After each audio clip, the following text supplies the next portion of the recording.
So hi guys, welcome back to my YouTube channel Time Bound Goal and this was Sandeep भैया। और guys अगर आप AMU BTech की तैयारी कर रहे हो, इस साल एएमयू बीटेक में बैठने की अगर आप सोच रहे हो ना, तो ये वीडियो आपके लिए है। एक्चुअली इस वीडियो में मैं डिस्कशन करने वाला हूँ आज फिजिक्स को कि भाई फिजिक्स का वेटेज क्या है। इसमें आपकी लगभग लगभग ऑलमोस्ट सारे क्वेश्चंस सॉल्व हो जाएंगे। पहला क्वेश्चन ये है कि बहुत सारे बच्चे मुझसे पूछते हैं कि भैया आप मेरी फिजिक्स तैयार नहीं हो रही है, मुझे फिजिक्स नहीं आता, मैं बड़ा फिजिक्स में वीक हूँ, आप कुछ ऐसे चैप्टर्स बता दो जिनका बहुत ही ज़्यादा हाई वेटेज है। तो मैं इनको बताने वाला हूं क्योंकि कुछ चैप्टर्स ऐसे हैं जिनको आप प्रिपेयर कर लो तो आपका 25 से 35 नंबर एकदम सस्ते में निकल जाएगा। और इस एग्जाम को एएमयू को क्रैक करने के लिए ऐसा कोई रॉकेट साइंस जैसा नहीं चाहिए। एएमयू को क्रैक करने के लिए हमारे 55 से 60 नंबर ही चाहिए। तो कम से कम कुछ चैप्टर्स में ऐसे बता दूंगा जो 25 मार्क्स तुम्हें आराम से बड़ा लो एफर्ट में दे जाएंगे। लेकिन ये तो बात ठीक है, चलो लो एफर्ट में दे जाएंगे, लेकिन फिजिक्स को स्टार्ट कैसे करना है, किन चैप्टर्स का वेटेज ज्यादा है, किस चैप्टर से सवाल कैसे आते हैं, कौन सा चैप्टर ऐसा है जिसको पढ़ने के लिए अगर हमको कुछ भी मान लो, अब चूंकि टाइम तो बड़ा कम बचा है और मुझे कुछ भी नहीं आता है, मान लो फिजिक्स में बड़ा बेसिक आता है, ठीक है, मतलब बेसिक बेसिक आता है, कुछ खास नहीं आता है, और मुझे फिजिक्स स्टार्ट करना हो तो मैं किन किन ऐसे इजी चैप्टर्स को कर लूं जिनको करने के बाद मैं अच्छा खासा एक तरीके से फिजिक्स में स्कोर कर लूं, कम से कम 25-30 नंबर 35 नंबर तक स्कोर कर लूं इजिली। और ऐसे चैप्टर्स अवेलेबल हैं जिनको आप कर सकते हो, और उनको करने के लिए किसी पहले के चैप्टर का कंप्लीट होना जरूरी नहीं है। अगर तुम उन चैप्टर्स को आज भी फ्रेश उठा के करना चाहो तो कर सकते हो और इजीली हो जाएंगे और एग्जाम में क्वेश्चंस भी लग जाएंगे। लेकिन कुछ चैप्टर्स ऐसे भी हैं फिजिक्स में जिनको तुम डायरेक्टली जिन पे अटैक नहीं कर सकते हो। अगर तुम डायरेक्टली जाओगे तो सीधे मुंह की खाओगे। मतलब कुछ चैप्टर्स ऐसे हैं जिनको मैं बताऊंगा कि उनको करने का तरीका क्या होना चाहिए। मतलब अगर तुम रोटेशन जैसे चैप्टर पे डायरेक्टली जा रहे हो तो मत जाया करो। उससे पहले बहुत सारे चैप्टर्स हैं, सिर्फ रोटेशन ही नहीं है, उससे पहले जो उसके प्री हैं उसको करो। मतलब उसे करने से पहले कुछ ऐसे चैप्टर्स हैं जो उसके बेस को बनाते हैं, तो उस बेस वाले चैप्टर को करना पड़ेगा। लेकिन कुछ चैप्टर्स ऐसे भी हैं जिसके लिए किसी बेस की रिक्वायरमेंट नहीं है, अगर तुम फ्रेश अभी जाके अटैक करो तो भी तुम निपटा सकते हो। तो उनको कैसे करना है, तो सबसे पहले जिसको कुछ नहीं आता है तो उन्हीं चैप्टर को कर ले जिनको तुम फ्रेशली भी अटैक करो तो तुम उन्हें क्या कर सको, बीट कर सको, है ना। तो इस चैप्टर पे हम पूरा एनालिसिस करने वाले हैं, एनालाइज करने वाले हैं कि जो फिजिक्स है, जो तुम्हारे सामने फिजिक्स है, उसमें से कौन से चैप्टर से कितने क्वेश्चन आते हैं, कौन कौन से चैप्टर का क्या क्या इंपॉर्टेंस है। अब देखो कुछ चैप्टर्स तो ऐसे हैं एमयू में जिनको तुम छोड़ के जा रहे हो ना, तो मतलब तुम अपना खुद का बहुत बड़ा नुकसान कर रहे हो। अच्छा तुम कहोगे भैया आप कैसे बता रहे हो, हु आर यू। तो देखो बहुत सारे लोग मुझे पहले से जानते होंगे, जो नहीं जानते उनके लिए मैं बता दूं, guys I am Sandeep Vishwakarma, BTech from Aligarh Muslim University in electronics and engineering, and I have already qualified GATE JE in a lot of engineering entrance exam. और मैं पिछले कई सालों से एएमयू के लिए पढ़ा रहा हूँ, जेई के लिए पढ़ा रहा हूँ, और बहुत सारे हमने टॉपर्स दिए हैं जो हर साल हमारे यहाँ से टॉप 100 में रैंक आती ही आती है। और इसके साथ साथ हमने एक इस बार ई बुक भी लिखी है ना, पिछले बार ही लिखी थी पर इस बार उसमें बहुत मतलब काफ़ी अच्छी ई बुक है जिसमें चैप्टर वाइज, मतलब पूरे मार्केट में कोई भी ऐसी पब्लिकेशन नहीं है जो चैप्टर वाइज पीवाईक्यू तुम्हें एएमयू ट्रिपल ई के लिए प्रोवाइड करती हो। पर ये समस्या थी, चूंकि एएमयू का एक एक्स स्टूडेंट होने के नाते हम लोगों ने काफ़ी इस पर रिसर्च किया कि इस प्रॉब्लम को सॉल्व कैसे किया जाए, क्योंकि बहुत सारे बच्चे ऐसे हैं जो सिर्फ और सिर्फ एएमयू के लिए पढ़ रहे हैं। बहुत सारे बच्चे ऐसे हैं जो जेई, जिनका मेन गोल जेई है और जेई ही होना चाहिए, लेकिन बैकअप में एएमयू को लेकर चल रहे हैं, लेकिन उनकी तैयारी इतनी अच्छी नहीं है, जैसा कि सबको पता है कि सबका आईआईटी एनआईटी में होना पॉसिबल नहीं है, ठीक है। तो अब चूंकि एएमयू की फीस इतनी लो है और इतना अच्छा क्वालिटी एजुकेशन है कि लोग इसके तरफ अभी भी भागते हैं, खासकर एक विशेष वर्ग ज्यादातर इधर देखने को मिलता है मुझे। बट चलो ये बात तो ठीक है। तो उनके लिए ये बड़ी समस्या थी कि भैया मार्केट में जो पीवाईक्यूज प्रीवियस ईयर पेपर्स आते हैं वो चैप्टर वाइज के बजाय ईयर वाइज आते हैं। तो हमने इसको चैप्टर वाइज बनाया और चैप्टर वाइज बना के तुम्हें यहाँ पे मिल जाएगा।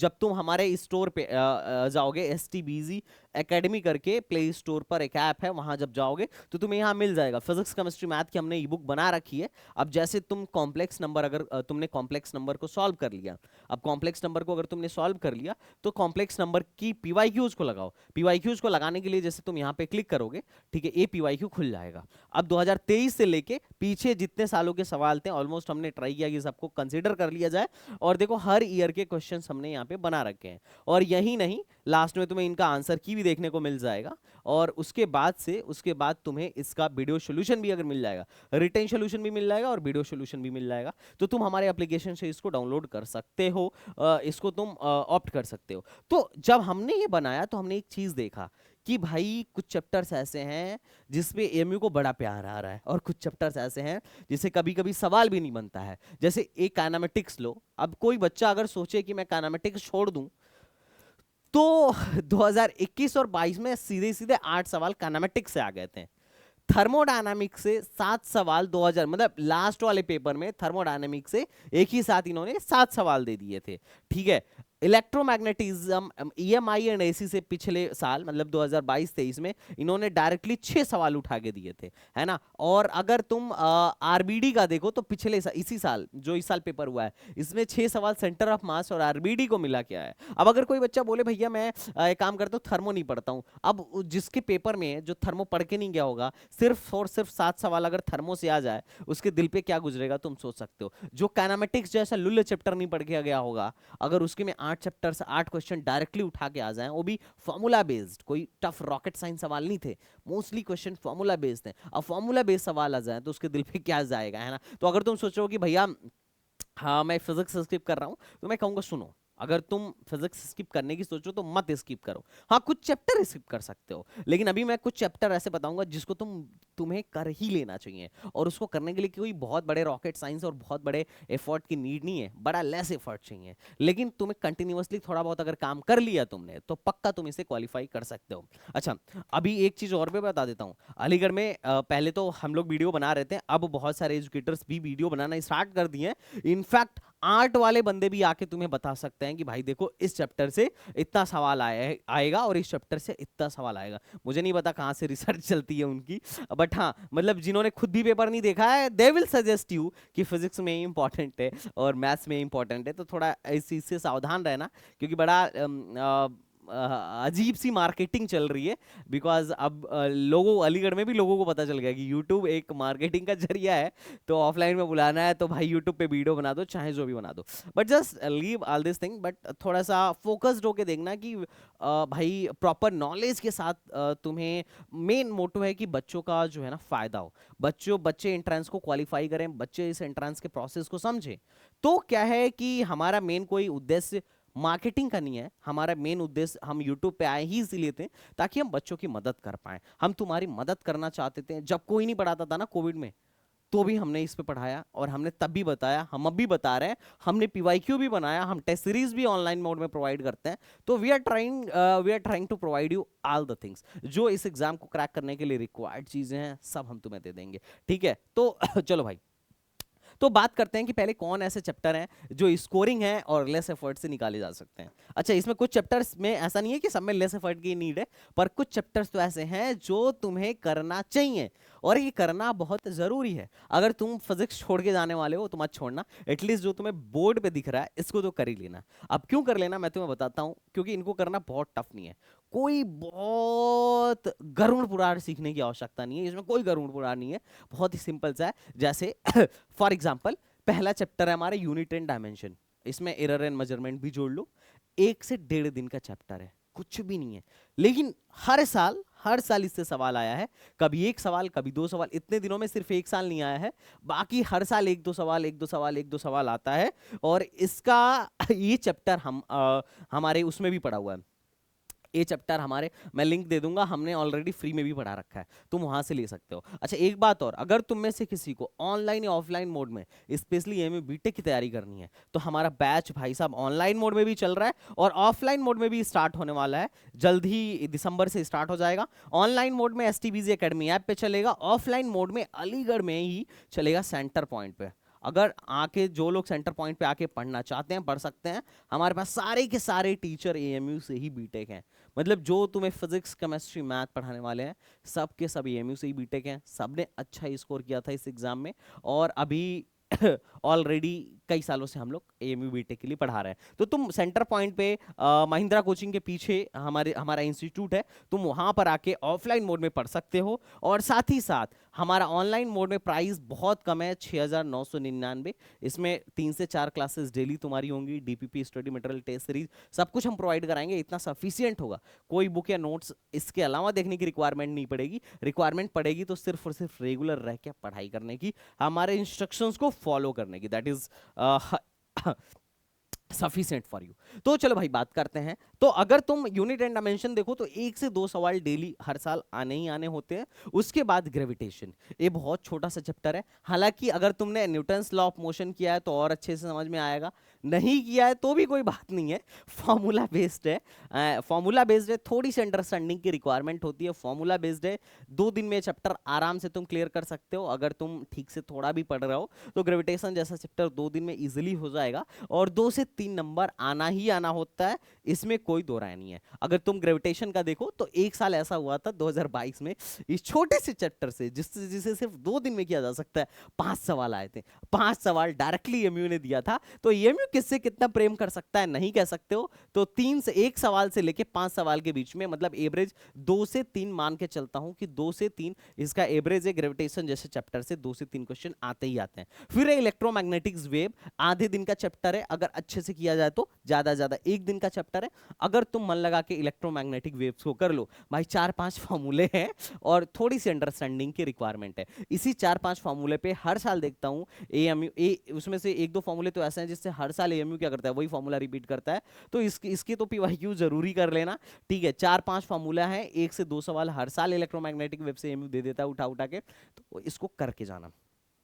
अगला है करंट इलेक्ट्रिसिटी, है ना। क्लास 12th का एक ऐसा चैप्टर, तुम कहोगे भैया इसमें लेस एफर्ट की क्या आवश्यकता है, कहाँ लेस एफर्ट में कहाँ होता है। इसको तो अच्छे से करना पड़ता है, हाँ अच्छे से तो करना पड़ता है, लेकिन इसे करने के लिए जैसे 12th में अगर तुम कुछ भी उठाओ, मैग्नेटिज्म उठा लो तुम, ठीक है या फिर ईएमआई उठा लो तुम। अब ईएमआई अगर तुम करना चाहते हो तो तुम्हें थोड़ा बहुत एनएलएम का, थोड़ा बहुत मैकेनिक्स का, या फिर थोड़ा और साथ ही साथ थोड़ा बहुत मैग्नेटिज्म की रिक्वायरमेंट होती है। ये सब चीजें तुम्हें आनी चाहिए। थोड़ा बहुत करंट का भी रिक्वायरमेंट होता है, पर इसमें करंट इलेक्ट्रिसिटी में ऐसा कुछ रॉकेट साइंस नहीं है। अगर तुम इसको कुछ नहीं आता फिजिक्स में और तुम करंट इलेक्ट्रिसिटी जैसे चैप्टर को अगर तुम बेसिक से भी उठाते हो तो भी कर ले जाओगे, इसमें कोई रॉकेट साइंस नहीं है। मतलब अगर तुम इसमें डायरेक्टली अटैक करोगे ना तो तुम्हें समझ में आएगा, लेकिन तुम ईएमआई पे डायरेक्टली अटैक करोगे तो समझ में नहीं आने वाला है। अच्छी बात यह है कि इसमें कोई रॉकेट साइंस मैकेनिक्स भी नहीं लगती है। जो पीवाईक्यूज आए तुम लगा के देखना, वहां पे कोई मैकेनिक्स नहीं लगती है। पर जब तुम इलेक्ट्रोस्टैटिक्स वगैरह पढ़ते हो तो वहां पे मैकेनिक्स का भी यूज होता है, वर्क पावर एनर्जी का भी यूज होता है। मतलब बेसिक बेसिक चीजें उन चैप्टर्स में यूज होती हैं, पर यहां नहीं होता है। तो तुम इसको डायरेक्टली भी कर सकते हो। और अच्छी बात यह है कि बहुत स्कोरिंग चैप्टर है ये। छोटा सा चैप्टर, छोटा तो नहीं है बहुत, लेकिन अच्छा चैप्टर है। 3 से 4 सवाल इजिली आ जाते हैं। अब जब तुम करंट इलेक्ट्रिसिटी कर लो ना तो सेमी कंडक्टर कर लेना। करंट इलेक्ट्रिसिटी में करंट कंडक्टर में बहता है, और और उसके बाद से इलेक्ट्रॉनिक डिवाइस में जो करंट बहता है वो सेमीकंडक्टर में बहता है। जैसे और सेमीकंडक्टर के अलावा कुछ सेमीकंडक्टर से हम डायोड बनाते हैं, बीजेटी बनाते हैं, तो उनके बेसिक क्वेश्चंस आते हैं। अब न्यूमेरिकल इसके तो बहुत इजी होते हैं, सेमीकंडक्टर के तो न्यूमेरिकल्स बहुत इजी होते हैं, ठीक है। और ज्यादातर थियरी बेस्ड क्वेश्चन पूछा जाता है।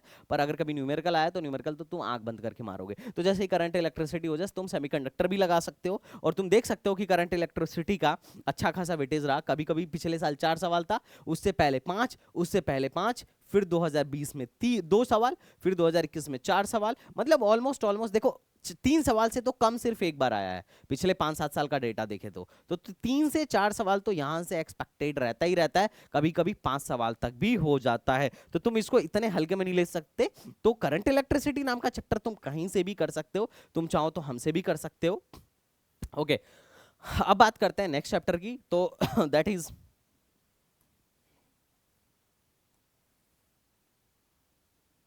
That is property of solid. Property of solid में इलास्टिसिटी वगैरह करके चैप्टर इलास्टिसिटी वगैरह है, और फिर तुम फ्लूइड पे पहुंच जाना। पर प्रॉपर्टी ऑफ सॉलिड में एक नंबर का इलास्टिसिटी से क्वेश्चन आता है, तो you should definitely do that. उसमें कोई एफर्ट वाला बात ही नहीं है, बहुत इजी सा बात है। इलास्टिसिटी आधे मतलब ऐसा है कि आधे दिन का चैप्टर है, अगर करना चाहो तो उसे इजीली कर सकते हो, ठीक है। अब उसके बाद हमारा जो सातवां पार्ट है वो है हीट एंड थर्मोडायनेमिक्स, जिसमें से सबसे ज्यादा इंपॉर्टेंट है थर्मोडायनेमिक्स। इससे 3 सवाल फिक्स मान लो। दूसरा है केटीजी, इससे 2 सवाल फिक्स मान लो। केटीजी और थर्मोडायनेमिक्स, इन दोनों से कभी कभी सवाल आता है, कभी कभी नहीं भी आता है, तो 1 से 2 सवाल तुम इसे सोच सकते हो। कुल मिलाजुला के जो हीट एंड थर्मोडायनेमिक्स नाम के चैप्टर से क्वेश्चन बनाते हैं, 4 से 5 क्वेश्चन तक बनाते हैं, ठीक है। जिसमें से सबसे ज्यादा फोकस हमें थर्मोडायनेमिक्स एंड हीट पे देना चाहिए। लॉ ऑफ थर्मोडायनेमिक्स, फ्लॉट स्लॉट, इन सब पे थोड़ा हमें फोकस करना होता है, और केटीजी पे तो फोकस करना ही करना है। पहले हमें, जब हम थर्मोडायनेमिक्स पढ़ने जाएंगे तो हमें शुरुआत करना चाहिए केटीजी से। पहले केटीजी समझना चाहिए, अगर केटीजी समझ गए तो थर्मोडायनेमिक्स और इजीली समझ सकते हो। बाकी ये जो कैलोरीमेट्री और थर्मल एक्सपेंशन ये वाले जो चैप्टर हैं, या हीट ट्रांसफर जैसे चैप्टर हैं, इनसे भी सवाल आते हैं, लेकिन थोड़े से रेस्पेक्टिवली कम आते हैं केटीजी और थर्मोडायनेमिक्स की तुलना में। पर जब करना चाहो तो केटीजी से शुरू करो और नीचे तक बढ़ो, है ना। ये चैप्टर भी इजीली कर सकते हो। और तुम यहाँ पे वेटेज देख सकते हो कि यहाँ पे अगर मैं थर्मोडायनेमिक्स की बात करूं तो 7 क्वेश्चन आया था, उससे पहले 6 क्वेश्चन आया था, उससे पहले 4 क्वेश्चन आया था। 4 6 7, कहीं ऐसा ना हो इस साल 9 क्वेश्चन आ जाए, मजाक कर रहा हूं। पर हाँ, स्टैट्स तो भाई बढ़ रहे हैं। पहले 2 सवाल तक लोवेस्ट इससे जो क्वेश्चन आया हुआ है 2 आया है, बाकी तो बढ़ता ही जा रहा है। 4 6 7 8 भी हो सकता है ना। तो ये तो तुम्हारे लक पे डिपेंड करेगा। तो ये चीज तुम्हें समझने की जरूरत है। हीट एंड थर्मोडायनेमिक्स कभी मत छोड़ के जाना। हीट एंड थर्मोडायनेमिक्स ऐसा चैप्टर है जिसमें फॉर्मूला बेस्ड सवाल आएगा, बेसिक अंडरस्टैंडिंग बेस्ड सवाल आएगा, कोई रॉकेट साइंस वाला सवाल नहीं आएगा, कोई बहुत टफ सवाल नहीं आएगा। हाँ, अगर कभी आ गया तो तुम्हारे लक की बात है, ठीक है, क्योंकि टफ तो कहीं से भी आ सकता है, लेकिन जनरली ये देखा जाता है कि यहाँ से क्वेश्चन जो बनते हैं फॉर्मूला बेस्ड बनते हैं, या फिर बेसिक अंडरस्टैंडिंग का ये पार्ट होता है। मतलब बड़ा सिंपल सा सवाल पूछ देगा। एक बार तो ऐसा पूछ दिया था जैसे कि तुमने एडियाबैटिक प्रोसेस पढ़ा होगा। एडियाबैटिक प्रोसेस से मतलब बेसिक इन्होंने सवाल उठा दिया था, ठीक है, कि हीट ट्रांसफर 0 होता है, लाइक दैट। मतलब जब तुम्हें पीवाईक्यू, मैं कराने वाला हूँ ये सारे पीवाईक्यूज, और ये तुम्हें उसी कोर्स में मिल जाएगा। तो जब तुम देखोगे तो तुम्हें महसूस होगा कि हाँ, कौन कौन से टॉपिक बहुत ज़्यादा इंपॉर्टेंट है। अगर तुम्हें लग रहा है कि भैया मैथ्स पे भी बना दो, केमिस्ट्री पे भी बना दो, तो तुम वीडियो में कमेंट करके ज़रूर जाना कि मैथ्स और केमिस्ट्री का भी ऐसे आप एनालाइज करके बताइए। और जब मैं तुम्हें पीवाईक्यू करा के दे रहा हूँ ना, तो वहाँ पे जिस चैप्टर का जो जो मतलब सबसे हार्ड वाला पॉइंट होगा, कि मतलब हार्ड होगा कि यहाँ से क्वेश्चन बनता ही बनता है, वो सारे मैं मार्क कर दूंगा। इससे तुम्हारे लिए तुम्हारी प्रिपरेशन और ज़्यादा इजी हो जाएगी। ओके उसके बाद मैं बात करता हूँ काइनेमेटिक्स का। फिजिक्स की शुरुआत जनरली हम यहीं से करते हैं। फिजिक्स की शुरुआत हम जनरली यहीं से करते हैं। और तुम बोलोगे कि भैया इसको आपने इजी में क्यों रख रखा है? तो देखो, इजी नहीं है तो टफ भी नहीं है ना। ये बहुत सा मॉडरेट ऐसा टॉपिक है, और इसको सीखने के लिए कोई हमें रॉकेट साइंस आए इसकी कोई ज़रूरत नहीं है। अगर बेसिक तुम अभी भी जाके काइनेमेटिक्स उठाओ, तुम्हें फिजिक्स में भले कुछ ना आता हो, और बेसिक से काइनेमेटिक्स उठाओ, तो बेसिक मैथ्स आना चाहिए, बाकी तो तुम काइनेमेटिक्स कर ही लोगे। और इसमें motion in 1D, projectile motion और रिलेटिव मोशन करके 3 चैप्टर आते हैं, ठीक है। कभी कभी सवाल रिलेटिव मोशन से आ जाता है, पर हमें रिलेटिव मोशन आना चाहिए। मोशन इन 1D से दबा के सवाल आता है। 1 से 2 सवाल हमारे प्रोजेक्टाइल मोशन से भी कभी कभी आ जाते हैं, और 4 से 5 सवाल काइनेमेटिक्स से आएंगे ही आएंगे। और मैं तुम्हें ऑलरेडी बता चुका हूं यहाँ कि एक बार की बात है, ठीक है, जिसमें से देखो पिछली बार 1 सवाल था, उससे पहले 5 सवाल था, उससे पहले 8 सवाल था, फिर 4 सवाल था। तो मैक्सिमम 8 सवाल तक इस चैप्टर से आया हुआ है। तो ये चैप्टर कहीं भी किसी भी दृष्टिकोण से नेग्लेक्ट नहीं किया जा सकता है, इसको हम छोड़ नहीं सकते हैं। और फिजिक्स की शुरुआत यहीं से होती है, तो ऑलमोस्ट हर बच्चा इसको करता ही करता है। और उसके बाद जो सबसे ज्यादा मोस्ट इंपॉर्टेंट है, इसको तुम सपने में भी छोड़ने की मत सोचना, वो है मॉडर्न फिजिक्स। ये है मॉडर्न फिजिक्स है या ना है, मॉडर्न फिजिक्स आना चाहिए। अच्छा, इसको हालांकि इसको करने के लिए पीछे की चीजें बेसिक आनी चाहिए, पर अगर तुम्हें नहीं भी आती हैं तो भी कर ले जाओगे, क्योंकि इसमें कोई डीप सवाल ज्यादा बनता नहीं है। ज्यादातर क्वेश्चन मैंने देखा है, जो मेरा अनुभव है प्रैक्टिकली जो मैंने देखा है, ये लोग डायरेक्ट फॉर्मूला बेस्ड क्वेश्चन पूछते हैं या थियरी बेस्ड क्वेश्चन पूछते हैं। ठीक है, अब फॉर्मूला बेस्ड में भाई ड्यूअल नेचर ऑफ रेडिएशन से सवाल आता है। ड्यूअल डी ब्रॉगली इक्वेशन सबसे ज्यादा इंपॉर्टेंट है। डी ब्रॉगली वेवलेंथ या डी ब्रॉगली फ्रीक्वेंसी ये लोग बार बार निकलवाते हैं। फोटो इलेक्ट्रिक इफेक्ट से सवाल आता है। एटम सबसे ज्यादा इंपॉर्टेंट है। एटम ही बोर्स जो बोर्स मॉडल था जिसमें हम वेलोसिटी रेडियस फलाना ढिमकाना निकालते हैं, या फिर बोलते हैं कि जब इलेक्ट्रॉन एक मान लो n बराबर 1 से n बराबर 2 में जाएगा, ठीक है, इस एनर्जी लेवल से उस एनर्जी लेवल में जाएगा, तो जो जो फोटोन निकालेगा उसकी वेवलेंथ क्या होगी, है ना, जो एनर्जी लेगा उसकी या जो एनर्जी ऑब्जर्व करेगा उस फोटोन की एनर्जी क्या होगी, या जब हायर स्टेट से लोअर स्टेट में आएगा तो जो फोटोन रिलीज करेगा उसका वेवलेंथ क्या होगा, उसकी फ्रीक्वेंसी क्या होगी। इस टाइप के बड़ा इजी सवाल पूछा जाता है ना।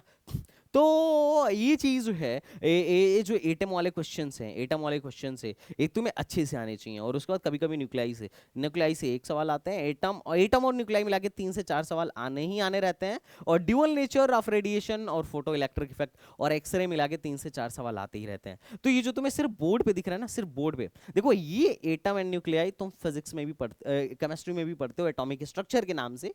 तो ये कोई रॉकेट साइंस वाला पार्ट ही नहीं है, ये सबसे ईजी पार्ट है मॉडर्न फिजिक्स। अगर तुम करना चाहो तो तुम इसे एक हफ्ते में कर लोगे। और अगर टोटल मैं वेटेज बात करूं, अगर तुमने इतना भी कर लिया तो 25 से 35 नंबर, मिनिमम 25 नंबर और मैक्सिमम 35 नंबर तक तुम यहां से गेन कर सकते हो। मेरे हिसाब से ये तुम्हारे लिए एक बड़ा प्लस पॉइंट। अगर तुम्हें फिजिक्स में कुछ भी नहीं आता है तो ये सारे जो चैप्टर्स तुम्हारे सामने लिखे हुए हैं इसको करके चले जाओ, इतने से ही तुम्हारा काम हो जाएगा, मतलब मिनिमम इतने तक। ठीक है, अब इसके आगे बढ़ते हैं कि इसके आगे वालों को कैसे करना है।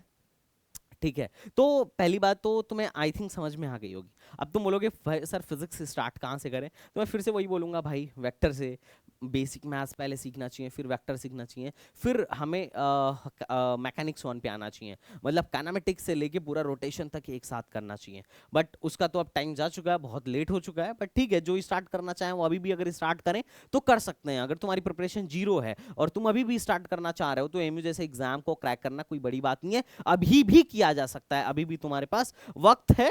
तो ये तुम्हारे ऊपर डिपेंड करता है। अब कुछ ऐसे चैप्टर्स की बात करते हैं जिसको करने के लिए हमें पहले कुछ भले आए या ना आए, लेकिन अगर अब से भी करें तो हम कर सकते हैं और उनका वेटेज भी आई है, लेकिन थोड़ा एफर्ट देना पड़ेगा। जैसे होता है ऑप्टिक्स, ऑप्टिक्स में एफर्ट की रिक्वायरमेंट नहीं है, थोड़ा सा विजुअलाइजेशन की रिक्वायरमेंट है। ठीक है, इसमें 2-3 पार्ट में करते हैं। रिफ्लेक्शन, ठीक है, एक सवाल, 1 से 2 सवाल आ जाते हैं कभी कभी, लेकिन रिफ्लेक्शन सबसे ज्यादा इंपॉर्टेंट टॉपिक इसका ऑप्टिक्स का ये है। और प्रिज्म ये भी इंपॉर्टेंट है क्योंकि सवाल इससे भी आते हैं। ठीक है तो प्रिज्म से भी सवाल आते हैं।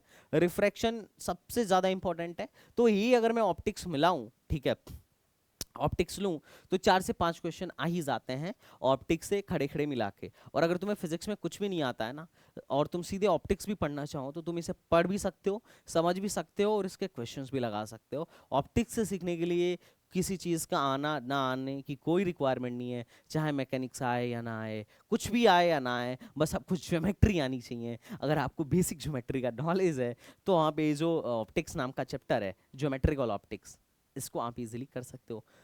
फिर आता है वेव। वेव में स्ट्रिंग वेव और साउंड वेव, ये 2 टॉपिक्स अपने होते हैं। 3 से 4 सवाल यहाँ से भी आने की संभावना होती है।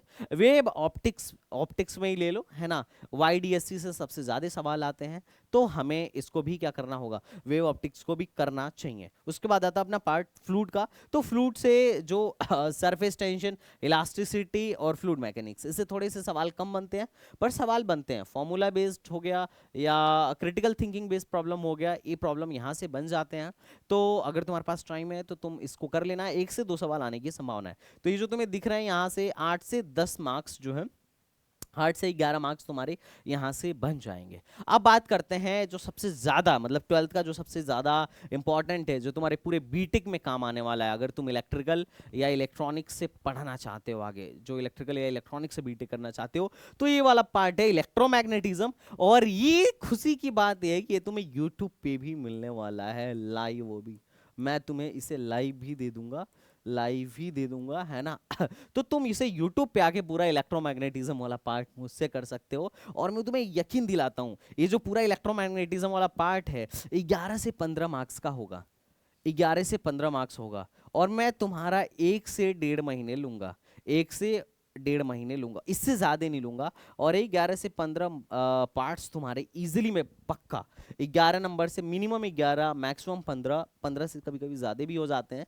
इससे ज्यादा सवाल मैं एवरेज बता रहा हूँ कि 11 से 15 के बीच में आने की संभावना है। तो इससे ज्यादा मतलब इतने मार्क्स मैं तुम्हारा आराम से करा दूंगा। अगर तुम मुझसे ये वाली यूनिट पढ़ रहे हो तो 1 महीने में तुम्हारा ये पक्का गारंटेड है कि तुम्हारा इजीली हो जाएगा, 1 से 1.5 महीने में इजीली हो जाएगा। अगर मैं इसे 15 दिसंबर से भी स्टार्ट करता हूँ तो तुम्हारा 30 जनवरी तक ये हो जाएगा। और इसे सीखने के लिए तुम्हारा बेसिक एनएलएम बस होना चाहिए। एनएलएम के 4-5 लेक्चर्स हैं बेसिक वाले, जिसमें मैंने एफबीडी सिखाया है और फलाना ढिमकाना बाकी चीजें सिखाया है। बेसिक बेसिक एनएलएम तुम्हें आना चाहिए बस। वेक्टर और बेसिक एनएलएम है, वेक्टर तुम्हें नहीं आता है तो अभी तुम देख लो, और बेसिक एनएलएम मैं उसके 4-5 लेक्चर्स तुम्हें यूट्यूब पे ही फ्री में दे दूंगा, तुम उसे जाके देख सकते हो, या मेरे कोर्स में भी फ्री में पड़ा हुआ है, तुम उसे जाके देख सकते हो। तो ये तुम देख लेना। और उसके बाद से अगर मैं 15 से स्टार्ट करता हूँ तो 15 से आना, 20 दिसंबर से स्टार्ट करता हूँ तो 20 दिसंबर से आना, और ये पक्का तुम्हारा अच्छे से कंप्लीट हो जाएगा, ये तुम्हारा अच्छे से कंप्लीट हो जाएगा। और इसमें क्या क्या चैप्टर्स हैं? Electrostatics, basic mechanics plus vector, बाकी इससे ज्यादा कुछ नहीं चाहिए। बेसिक मैकेनिक्स मतलब तुम्हें बीडी बनाने आ रहा हो, एनएलएम के इक्वेशंस लगाने आ रहा हूँ, बहुत है, उतना ही चाहिए बस, उससे ज्यादा कुछ नहीं चाहिए। और वेक्टर तुम्हें आना चाहिए, है ना। तो 3 से 4 मार्क्स इलेक्ट्रोस्टैटिक्स से आते हैं। इलेक्ट्रोस्टैटिक्स के बाद हम पढ़ेंगे कैपेसिटर, तो इलेक्ट्रोस्टैटिक्स कैपेसिटर एक में ले लो, इसको इलेक्ट्रोस्टैटिक्स 2 बोलते हैं अपन लोग, ठीक है। तो ये 3 से 4 मार्क्स आने वाले हैं। उसके बाद आता है अपना मैग्नेटिक, ये उसके बाद आता है अपना करंट इलेक्ट्रिसिटी, करंट इलेक्ट्रिसिटी से भी 3 से 4 मार्क्स आने वाले हैं। फिर अपना आता है मैग्नेटिज्म, मैग्नेटिज्म में इलेक्ट्रोमैग्नेटिक फोर्स सॉरी इसमें electromagnetic magnetic force on current carrying wire on a charge particle, ये वाला पोर्शन बहुत ही ज्यादा इंपॉर्टेंट है। और फिर अर्थ मैग्नेटिज्म, तो अर्थ मैग्नेटिज्म में तो जेई में सवाल आते हैं, पर एएमयू बीटेक में बहुत कम सवाल देखने को मिलते हैं। उसके बाद बात है, उसके बाद हम लोग तीसरा चैप्टर पढ़ेंगे, दैट इज ईएमआई। एसी को पढ़ने के लिए ईएमआई की अंडरस्टैंडिंग बहुत ही ज्यादा रिक्वायरमेंट है, रिक्वायर्ड है। तो उसके बाद हम पढ़ेंगे ईएमआई, और ईएमआई बहुत ही ज्यादा हॉट टॉपिक है, 3 से 4 मार्क्स के क्वेश्चंस इससे आने ही आने हैं। और तुम्हारा पड़ेगा एसी, अल्टरनेटिंग करंट। तो अल्टरनेटिंग करंट से सवाल आते हैं, 2 सवाल 3 सवाल। और चैप्टर कितने का है? तो चैप्टर सिर्फ एक दिन में, 1 डे में, 1 डे छोड़ो, हाफ डे में, मतलब 3 घंटे में, 3 आवर्स में मैं तुम्हारा निपटवा दूंगा। लेकिन पर प्रॉब्लम यह है कि तुम्हें इसे पढ़ने के लिए इसे सीखना पड़ेगा, है ना। करंट इलेक्ट्रिसिटी सीखना पड़ेगा। अगर तुम्हें सीख रहे हो तो एसी सीखना कोई रॉकेट साइंस वाली बात नहीं है, बहुत इजी है, मैं तुम्हें पक्का सिखा दूंगा 1 से 1.5 महीना। तो तुम चाहो तो इलेक्ट्रोमैग्नेटिज्म में भाई हमारे YouTube STBG set time bound goal से कर सकते हो, सेट टाइम बाउंड गोल से कर सकते हो, सेट टाइम बाउंड गोल से कर सकते हो, ठीक है। तो you can do from this, ठीक है। तो 1 से 1.5 महीने में ये वाला यूनिट तुम्हारा करवा दूंगा। उसके बाद जो आता है सबसे खतरनाक यूनिट, जिसको अपन लोग बोलते हैं मैकेनिक्स। और मैकेनिक्स में ऑलरेडी तुम्हें काइनेमेटिक्स से ही स्टार्ट करना होगा, और मैंने इसे तुम्हें पहले ही बोल रखा है कि किसी भी दशा में तुम काइनेमेटिक्स को छोड़ नहीं सकते हो। अगर तुम छोड़ रहे हो तो भाई तुम अपना ही नुकसान कर रहे हो और कुछ नहीं, क्योंकि वहां से सवाल बनेंगे, बहुत ईजी सवाल बनेंगे, और उसको करने के लिए कोई रॉकेट साइंस की आवश्यकता नहीं है। उसके बाद है एनएलएम। एनएलएम को तुम मानो बेस, एनएलएम प्लस वेक्टर, है ना। तुम इसको मानो बेस, इन पूरे चैप्टर्स का ये बेस है, समझ लो, बेस समझ लो ना, ये फाउंडेशन है। अगर तुम इसको छोड़ दोगे तो आगे के चैप्टर्स फिर तुमसे नहीं हो पाएंगे, तुम्हें समझ में नहीं आएगा। अगर एक बार एनएलएम हो जाए तो फिर फ्रिक्शन, एनएलएम और फ्रिक्शन में कोई फर्क नहीं है। फ्रिक्शन में सिर्फ और सिर्फ एक फोर्स बढ़ जाता है, वो है फ्रिक्शनल फोर्स। और हम फ्रिक्शनल फोर्स के कैरेक्टरिस्टिक्स को देखते हैं, प्रॉपर्टीज को देखते हैं, वो कहाँ पे कैसे लगेगा इसको देखते हैं। इन दोनों को मिला के 2 से 3 सवाल आते ही रहते हैं। फिर उसके बाद है work power energy. Work power energy important है, क्योंकि हम इसको 12th के चैप्टर्स में भी इस्तेमाल करेंगे। यहाँ पे हम हर तरीके की एनर्जी देखेंगे, मैकेनिकल एनर्जी देखेंगे, वहाँ इलेक्ट्रोस्टैटिक्स फोर्स की वजह से इलेक्ट्रोस्टैटिक एनर्जी देखेंगे, है ना। पोटेंशियल तुम्हारा भाई पोटेंशियल एनर्जी हो गया, काइनेटिक एनर्जी हो गया, तो एवरीथिंग हम इसको 12th में भी यूज करेंगे, तो ये चैप्टर में आना चाहिए। उसके बाद है सर्कुलर मोशन। अब वर्क पावर एनर्जी का यूज हम सर्कुलर मोशन में भी करेंगे, है ना। तो circular motion, centre of mass और आरबीडी को मिला के 4 से 5 सवाल आने ही आने हैं। और ये पूरी की पूरी यूनिट थोड़ी सी अच्छी, थोड़ी सी टफ मानी जाती है, मतलब पूरा लग जाते हैं लोगों के करने में, लोगों को करने में। तो ये तुम देख लेना अपने हिसाब से, अगर तुम, वैसे मैं कहूंगा इसे भी करके जाना। और उसके बाद आता है एसएचएम। एसएचएम में 1 से 2 सवाल आता है। एसएचएम और वेव एक साथ ही हम लोग पढ़ाते हैं, लेकिन अगर तुम एसएचएम को अच्छे से समझना चाहते हो तो तुम्हारा सर्कुलर मोशन और तुम्हारा रोटेशन अच्छा होना चाहिए, है ना। अगर तुम ये 2 चीज समझते हो तो एसएचएम तुम इजीली कर सकते हो। तो ये जो मैकेनिक्स वाला अपना पार्ट है, वहां से 12 और 16 नंबर के क्वेश्चन आते ही आते हैं, 12 से 16 नंबर के क्वेश्चन आते ही आते हैं। तो ये मैंने तुम्हें कैटेगराइज कर दिया, तो तुम देख लो कि भाई तुम्हें किस लेवल की प्रिपरेशन करनी है। क्या तुम्हें सिर्फ इसी में रह जाना है 25 से 35 तक करके ही, या फिर तुम्हें आगे भी बढ़ना है कि भैया हम आगे के चैप्टर्स को भी करना चाहते हैं, या फिर तुम्हें लग रहा है कि भैया मैं सब करूंगा, मैकेनिक्स भी करूंगा, इजी वाले चैप्टर्स भी करूंगा, 12th के चैप्टर्स भी करूंगा, सब कुछ करके जाऊंगा। तो ये तुम पे डिपेंड करता है। अच्छा, इसमें से मैं कोई एक यूनिट तुम्हें फ्री में करा सकता हूं, वो है इलेक्ट्रोमैग्नेटिज्म वाली यूनिट। इलेक्ट्रोस्टैटिक से लेके एसी तक मैं पूरी की पूरी जनवरी तुम्हें फ्री में करा के देने वाला हूं। तो तुम्हें इसके लिए बिल्कुल भी परेशान होने की आवश्यकता नहीं है। तो चलो फिर मिलते हैं नेक्स्ट वीडियो में, तब तक के लिए बाय बाय, टाटा एंड जय हिंद।